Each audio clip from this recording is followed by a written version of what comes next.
I now request Dr. Meenakshi Joshi to kindly deliver her lecture. Dr. Meenakshi Joshi. Thank you. तव च का kiln स्तुतिरंबिके सकल शब्दमयी किलते तनु निखिल मूर्तिषु मे भवदन्वयो मनसि जासि जासु बहि प्रसरासु च इति विचिन्त्य शिवे शमिता शिवे जगति जातमयत्नवशादिदं स्तुतिर्जपार्चन चिंतनवर्जिता न खलु काचित् कालकलास्ति में। नमस्कार सभी को। आज का जो विषय है, बड़े सौभाग्य की बात है कि आज शंकराचार्य और शक्ति पूजन, इन दोनों को मिलाकर यहाँ प्रस्तुत करने का अवसर मिला। शंकराचार्य और शक्ति का तादात्म्य कैसे है? शंकराचार्य जैसे कि हम सब जानते हैं कि वह तो माया कह के हर चीज को नकार देते हैं, केवल ब्रह्म को ही सत्य मानते हैं। ब्रह्मम सत्य जगत मिथ्या जीवो ब्रह्म ही वना परहा। तब यहाँ पर शक्ति की उपस्थापना वो किस प्रकार से करते हैं, यह हमारे लिए एक विचारणीय विषय होगा। संपूर्ण व्याख्यान में मैं एक छोटा सा प्रयास कर रही हूँ। सबसे पहले शंकर के जीवन, आचार्य शंकर का वह पूरा संपूर्ण जीवन जिसमें शक्ति का या शिव का दोनों का परस्पर मंजुल सामंजस्य है, वो हम एक बार देखेंगे। दूसरा, अद्वैत वेदांत और शाक्त संप्रदाय में क्या ऐसी समानता हुई जिसके कारण आदि शंकराचार्य शक्ति उपासक बने, और उपासक भी ऐसे बने जो बहुत उच्च कोटि की साधना हुई उनकी। तीसरा, उनके जो विविध रचनाएं हैं, उनकी जो विविध सुंदर सुंदर स्तोत्र हैं, उसमें शक्ति की आराधना किस प्रकार से की गई, तंत्र शास्त्र क्या है, शाक्त परंपरा क्या कहती है, उसके मूलभूत सिद्धांतों पर हम प्रकाश डालने का प्रयास करेंगे। समग्र सिद्धांत हम नहीं ले सकते क्योंकि बहुत कम समय रहता है, फिर भी हम प्रयास करेंगे कि जितना जान पाए हमारे लिए उपादेय रहे। ओके, आज का विषय है शक्ति वर्शिप एंड आदि शंकराचार्य, जिस पर हम कुछ विचार मंथन करेंगे, आपस में कुछ चर्चा करेंगे। हाँ, एक और बात, यह एक भाव यात्रा है क्योंकि शंकर का साहित्य जब हम अद्वैत वेदांत का पढ़ते हैं तो वहां पर ज्ञान की प्रधानता रहती है, और जब शक्ति प्रधान उनके साहित्य को पढ़ते हैं, उनकी रचनाओं को पढ़ते हैं, तो वह भाव प्रधान होती है। तो आज हम एक भावमयी यात्रा करेंगे। इससे पहले सिन्हा सर का व्याख्यान या कनकवल्ली का व्याख्यान जो हमने सुना, उसमें कई तथ्य हम शाक्त परंपरा के पहले ही जान चुके हैं, तो बड़ा उनका आभार। उन्होंने एक पृष्ठभूमि हमारे लिए तैयार कर ही दी है। Sir, next. शिवः शक्त्या युक्तो यदि भवति शक्तः प्रभवितुम। सौंदर्य लहरी का पहला जो श्लोक है, या सौंदर्य लहरी के जितने भी श्लोक हैं, उन्हें श्लोक न कहा जाकर उन्हें मंत्र कहा जाता है। क्यों कहा जाता है, इसकी चर्चा हम बाद में करेंगे। उसकी पहली पंक्ति है, शिवः शक्त्या युक्तो यदि भवति शक्तः प्रभवितुम। शिव शक्ति से युक्त होते हैं तभी जाकर इस संपूर्ण संसार की, संपूर्ण सृष्टि की सर्जना करने में वह समर्थ होते हैं।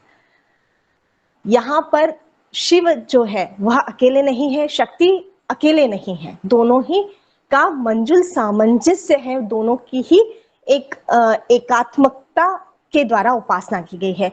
यही पूरा उन शंकराचार्य जी के जीवन चरित्र में भी हमें देखने को मिलता है। कुछ एकादश बिंदु हम लेते हैं, मुख्य। पहला, उनका जन्म शिव के आशीर्वाद के फल स्वरूप ही हुआ। कहा जाता है कि शिव गुरु और विशिष्टा देवी, उनकी माता, कई वर्षों तक उनकी कोई संतान नहीं हुई, परंतु जब तपस्या करने के बाद, शिव की तपस्या करने के बाद उन्हें एक अद्भुत संतान प्राप्त हुई जो मेधावी थी, परंतु उनका जो जीवन है वह अल्पायु था।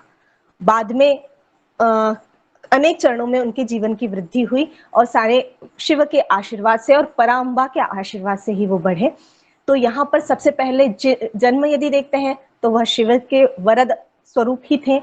दूसरा, परा अम्बा के द्वारा स्तनपान। अधिकतर घटनाएं आप सभी को मालूम है, इसलिए इन पर थोड़ा थोड़ा प्रकाश डालते हुए हम आगे चलेंगे। शिव गुरु एक पास में त्रिपुरा सुंदरी का एक मंदिर था, वहां के पुजारी थे और प्रतिदिन उनका नियम था कि वहां पर उपासना करने के बाद, उनकी पूजा करने के बाद वो जो पंचामृत बनता था वो बालक शंकर के लिए लेकर आते थे। तब उनकी आयु जो थी वो 5 वर्ष से भी कम थी, 4 वर्ष से भी कम थी।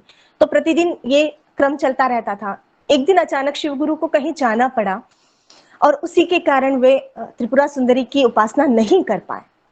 तब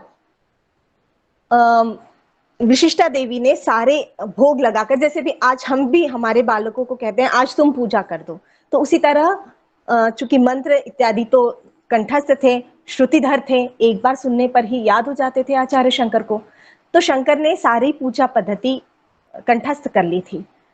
कंठस्थ करने के बाद, याद करने के बाद जैसे ही वो मंदिर में पहुंचे, भोग इत्यादि का मंत्र पाठ किया, अर्थ तो समझ में आ गया। अब त्रिपुरा सुंदरी ने पंचामृत ग्रहण नहीं किया। सुबह से संध्या का समय हो गया, बालक की हट की भोग अर्पित कीजिए, अन्यथा पिताजी कहेंगे कि तुमने पूर्ण रूप से भगवती की आराधना नहीं की।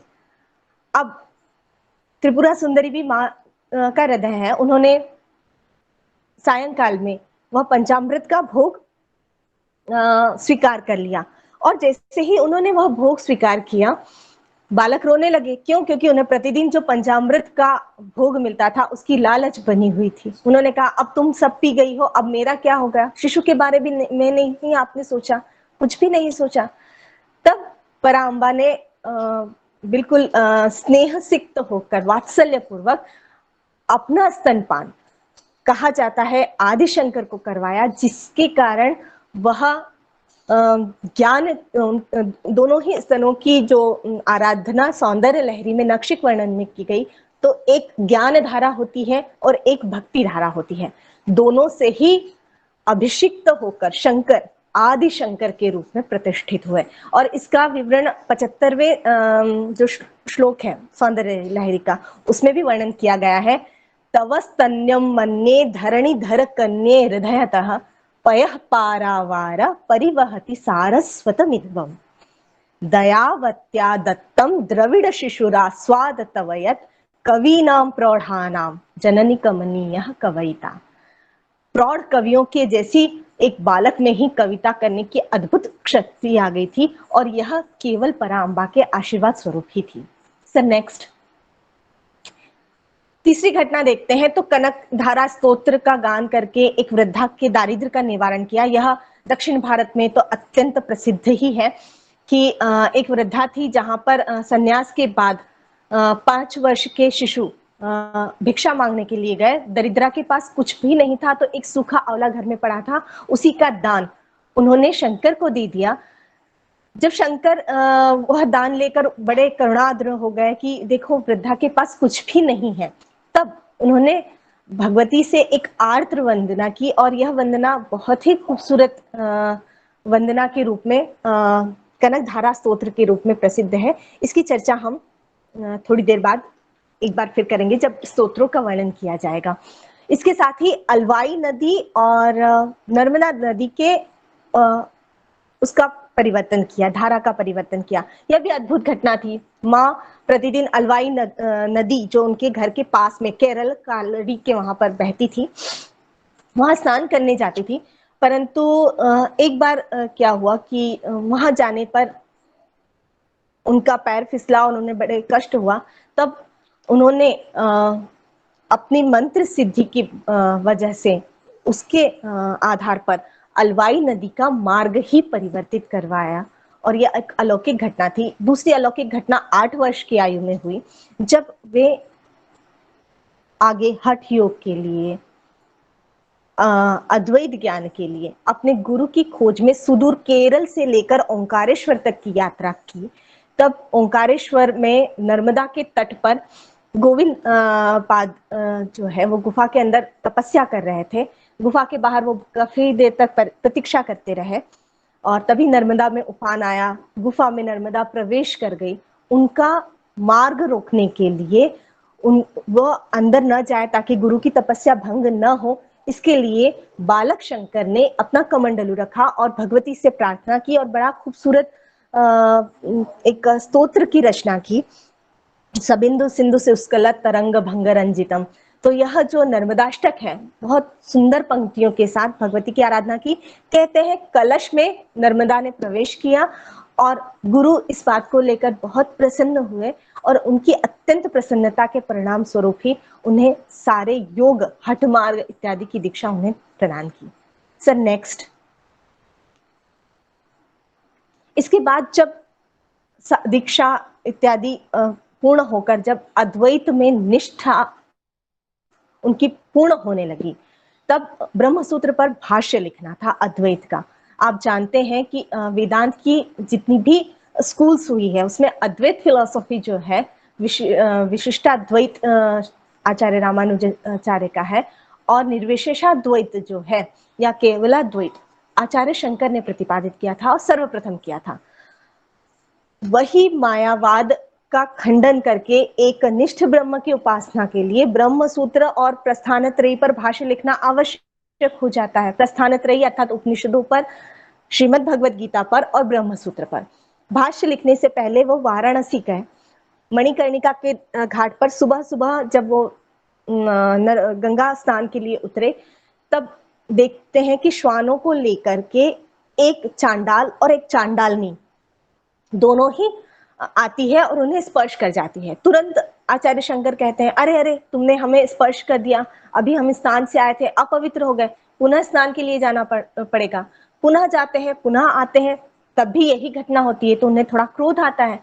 तब चांडालिनी जो है वो कहती है कि आज जब आप अद्वैत पर भाष्य लिखने जा रहे हैं, जब आप एक ब्रह्म को ही सत्य, परम सत्य मानते हैं, तब आप किस प्रकार एक श्वान में, एक चांडाल में, एक चांडालनी में भेद जान रहे हैं? यदि आप भेद जान रहे हैं तो आपने अद्वैत पढ़ा ही नहीं, तब सभी एक रूप कैसे हो सकते हैं? आपका ज्ञान तो अधूरा है। उसी समय आचार्य शंकर को लगा कहीं ना कहीं मैं कोई गलती कर रहा हूं। तभी उन्हें अपनी गलती का भान होता है और उन्होंने कहा, मुझे शिक्षा देने वाले साधारण नहीं हो सकते, आप कौन हैं, आप बताइए। ये वही मणिकर्णिका का घाट है जिसे आज महाश्मशान के रूप में सदियों से जाना जाता है, और ये फोटोग्राफ भी उसी महाश्मशान की ही है। वहीं पर उन्हें अद्वैत का ज्ञान हुआ था और वह चिरस्थायी हुआ था, और वह भी काशी विश्वनाथ और अन्नपूर्णा से साक्षात उन्हें दीक्षा प्राप्त हुई थी अद्वैत की। इसलिए यह बड़ा प्रसिद्ध कथानक रहा, जहां पर शिव और शक्ति दोनों ही उन्हें साक्षात दर्शन देते हैं। आगे चलते हैं, तब वो अद्वैत में सारा भाष्य वगैरह लिख करके शास्त्रार्थ करते हुए मंडन मिश्र की नगरी महिष्मती आते हैं। वहां मंडन मिश्र को शास्त्रार्थ में पराजित करते हैं, परंतु उभय भारती रूपी पुनः एक शक्ति रूपा शारदा से वो शास्त्रार्थ करते हैं।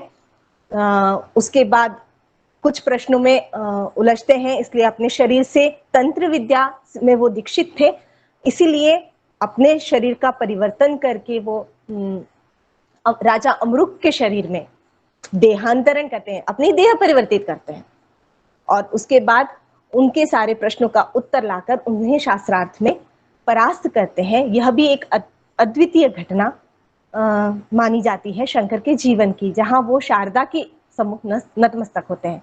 इसी प्रकार जब वह शाक्त संप्रदाय का खंडन करने कामाख्या जाते हैं, असम कामरूप जाते हैं, तब एक अभिनव तांत्रिक से शास्त्रार्थ होता है। कई लोग यहाँ पर कहते हैं कि अभिनव गुप्त नाम के व्यक्ति से हुआ है। यह अभिनव गुप्त वही है जो शैव संप्रदाय के प्रसिद्ध संस्थापक के रूप में माने जाते हैं, परंतु वह कश्मीर में थे और यह असम में है, तो इन दोनों में पर्याप्त अंतर थे। ये शाक्त थे, वो शैव है, तो इस दृष्टि से इन दोनों ही घटनाओं में पर्याप्त अंतर है। दूसरी बात, ये जितने भी कथानक हैं वह शंकर दिग्विजय से आचार्य शंकर बलदेव उपाध्याय जी द्वारा लिखी गई है। उस पुस्तक से शंकर दिग्विजय 18 कुल मिलाकर है, परंतु सबसे सटीक माधवाचार्य जी की मानी जाती है। हम उन्हीं का उल्लेख यहाँ पर कर रहे हैं। तो इन्हीं में प्रस्तुत दृष्टांतों के द्वारा ये हम यहाँ पर चर्चा भी कर रहे हैं। तो उनके द्वारा एक तंत्र प्रयोग किया गया था, उसके शमन के लिए उन्होंने शक्ति की आराधना की। उसका विस्तार जब हम सौंदर्य लहरी पढ़ेंगे अभी, तब हम उसकी चर्चा करेंगे। यहाँ पर भी साक्षात देवी की उपासना आचार्य शंकर के द्वारा की गई अपनी प्राणों की रक्षा के लिए। इसकी तारतम्य में, चूंकि सन्यास से पहले वो माँ को वचन देकर गए थे कि मैं जब भी तुम्हारा मरण अवसर आएगा, तुम्हारा अंतिम समय आएगा, तब मैं तुम्हारे पास ही रहूंगा। और यह वचन उन्होंने अपने सन्यास धर्म के विरुद्ध होते हुए भी मातृ शक्ति की उपासना करने के लिए यहाँ पर धर्म निभाया और साक्षात उन्हें वैकुंठ लोक में विदा किया। यहाँ पर भी हम देखते हैं कि शक्ति की उपासना वह मातृवत करते हैं, और यही झलक उनके सारे स्तोत्रों में भी दिखाई देती है। वो जैसे हमारे सामने कोई मूर्तिमान या सशरीरी माँ होती है, उसकी जिस तरह से आराधना करते हैं, वैसे ही शंकर भगवती की भी, पराम्बा की भी आराधना करते हैं। नेक्स्ट, इसके बाद दो घटनाएं होती है, एक शारदा पीठ सर्वज्ञ काश्मीर की और एक केरल के मूकांबिका की। दोनों ही शास्त्रार्थ को लेकर घटनाएं घटती है। शारदा सर्वज्ञ पीठ में तीनों ही द्वार खुले थे। चौथा द्वार, जो दक्षिण द्वार माना जाता था, कोई भी दक्षिण का आचार्य या कोई भी दक्षिण का जो सिद्धांतवादी, जिसको कह सकते हैं शास्त्रज्ञ, जो शास्त्रार्थ में सबको परास्त कर सके, ऐसा शारदा पीठ पर नहीं आया। दक्षिण द्वार स्वयं आदि शंकर खोलते हैं, वहां पर सारे जितने भी शास्त्रार्थ के लिए बैठे रहते हैं उन्हें परास्त करके अद्वैत की प्रतिस्थापना करते हैं। परंतु कहा जाता है उसी समय साक्षात सरस्वती आती है और कहती है कि तुम सर्वज्ञ पीठ के योग्य नहीं हो, क्योंकि इससे पूर्व अभी हमने चर्चा की थी कि तुमने अपने शरीर से काम शास्त्र का अध्ययन किया है, तो सर्वज्ञ पीठ पर वह व्यक्ति नहीं आ सकता है जो सारे भोग विलास का अनुभव कर चुका हो। यहाँ पर नैष्ठिक ब्रह्मचारी ही आता है।